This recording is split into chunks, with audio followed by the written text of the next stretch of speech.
I was going to KSI Press, and I'm here with Yorgan De Castro, who returns to action at EFC44 against Sean Asher. How are you? What are you doing, my man? Doing good. Good, man. I'm good. I'm happy to be talking with you, man. You're 5 days out. How are you feeling? Feeling great, man. I'm supposed to be resting right now, but I did a great morning session with my coach. Just polishing and sharpen the tools, so we're ready. Man. I never feel so ready. Awesome. When did you leave to Florida? Tomorrow morning, tomorrow at 7 a.m. We'll be living in Boston. How are your holidays? Great, man. As you know, I'm a heavyweight, so I enjoy my holidays. I don't pull back. I enjoy Thanksgiving. I enjoy Christmas, New Year's Eve. It was great. Awesome. That's awesome to hear. Before we talk about your upcoming fight, I wanted to talk about your last fight with Daniel Williams. It's been about two months. How did you feel about that performance? A win is a win, but I really I really had a dig for that one. Go to third rounds, I was out. I wouldn't even I almost didn't stand up from the stool. I give it all in the first and second round. I show a little an experience. I would say it was weird because I'm going to my 11th pro fight, but I blow my load in the first round, first 5 minutes. Also, I mean, it was a lot of things involved. My hometown, a lot of people, a lot of family, friends, fans. I'm fighting in my backyard, so I want to finish him so fast. I made a mistake. I let everything go in 5 minutes. I got tired, but I mean, it was good. I showed different side of my game. I did what I had to do to get to get the win. I took him down. I held him down. I ground and pounded it, and they got it done. How did it feel to get back into the win column? And I mean, did you feel like you were fighting for your career in that fight? Absolutely. Dude, swear to God. I said to myself, if I lose 4 in a row, man, wow, where I'm go from there? That's bad. That's bad. And I need it to boost my confidence too, to get me where I am right now. My mindset is different. I'm in the different right now. If you're around me, I mean, you're not around me, but people around me know that I'm different right now. I'm not playing games. I'm not. If you're not with me, you're against me. So this is the approach I'm doing right now. I don't want to make the same mistake that I make in the past. I'm doing this full time now. I'm doing it 100%. And if I can't do this 100%, I'm stop doing it. This is fight. So you're not. So you're fighting full time now. Full time, first time. All my UFC career, I was half time. I was working security in the school, and then I was training. Now I'm training 2-3 times a day, and I'm involving, and I'm adding more tools. I'm wrestling more. I'm grappling more. Travel, training different place, and from now on, we're going on. After this one, I'm thinking and go different place too. Spend some time training with different, develop new skill set. So man, that's awesome to hear that you're fighting full time, because I know that you wanted to do that, but it just wasn't possible at the time. So it's just how does it feel to be a full time fighter? Full time fighter, man. I complain every day because I have to train 2-3 times a day. but it is what it is. This is what I want. This is the way to do it. I'm not doing halfway anymore. I promise myself, because I felt like even the loss that I had, if I had more 100%, my commitment was different, I would have won those fights that I lost. I think I had the skills, but I think something missed. This time is not. I'm telling you, this time I'm gonna. My only one focus is win all my fights by any means necessary. I mean, and it's crazy because, I mean, you've only been a professional since 2017. You know what I'm saying? So yeah. You're still young in the fight game. Yes, I'm still young. I had an interview the other day. I was saying the same thing. I started 2017 November, and a year and a half I was already in UFC. So I almost regret to get to UFC too early because I didn't think I had the enough experience. I right now 100% sure that I'm a better fighter right now than I was before, and I feel like I'm gonna get better. I feel like this year, 2022 and 2023, things are gonna click in. I'm gonna show all different side of the game. I'm gonna be a well-rounded and my prime is right now, I believe. Your former opponent, Carlos Felipe, popped for steroids. I just wanted your thoughts on that. I mean, I don't really care, man. He like I say, everybody, I don't believe steroids give you skills. Uh, there's many guys that do steroids, they still suck. There are many guys that so I think he beat me fair and square. He outboxed me. He did more than me. I don't care. I don't care what he did in his life. I hope he figure out, and he's still young, he's 27 years old. I hope he figure out that there's no worth and move on. I wish nothing but the best for him. Eagle FC. How did this come about? Eagle FC. Oh yeah. Right after my fight, my manager called me and said, dude, what do you want to do? I mean, do you want to work your way back to the UFC? You want to go for different promotions? There are a couple of promotions that you can go PFL maybe next year. You can different promotion, like a couple of different promotion. Or I told him, I said, to be honest with me right now, it's all about money.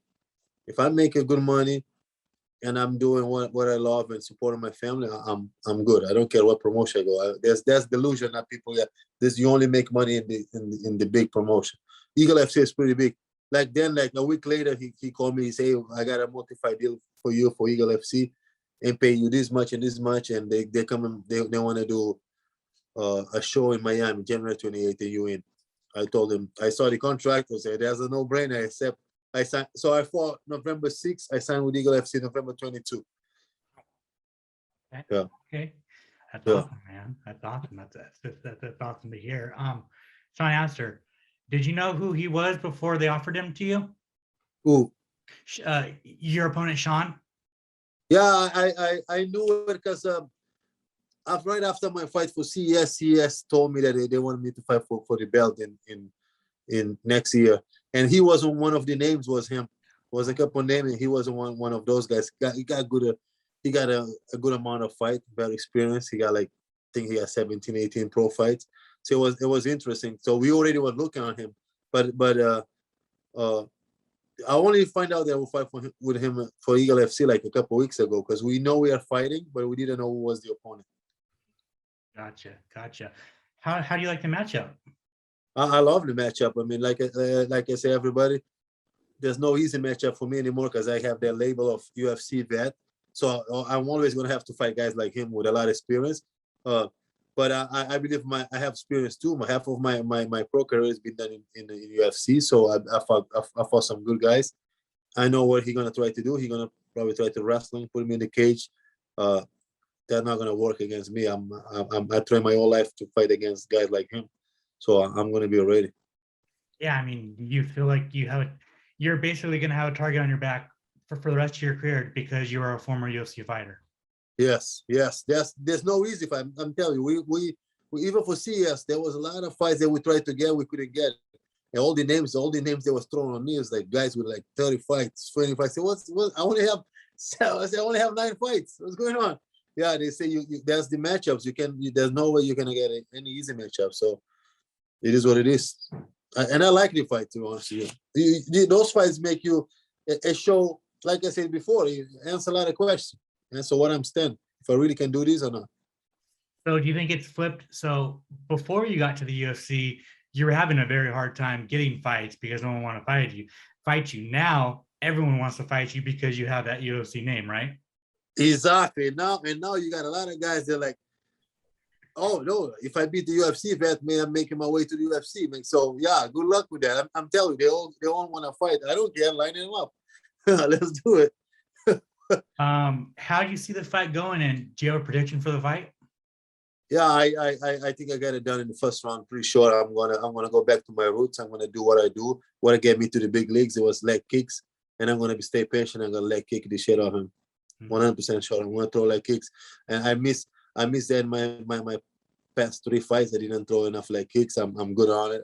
I'm just gonna set it up right, and I'm gonna kick his legs. Why didn't you throw leg kicks in your last 3 fights? I don't know. That's stupid.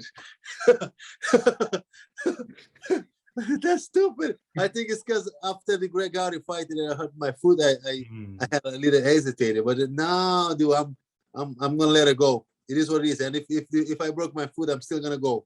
Because that's another thing that I regret. I should give it more. Those fights that I lost by decision, I thought if I have to lose a fight now, I have to lose by knockout. I'm not losing by decision. Give it all. What do you want your 2022 to look like? Fight for the Eagle FC championship by end of the year. Oh, I have true high aspiration that I'm focused on it, and I'm gonna do everything I can to get them. I'm not here just to be one more. I want to be the Eagle FC heavyweight champ. I know they have a lot of big names. But I'm gonna be one of them.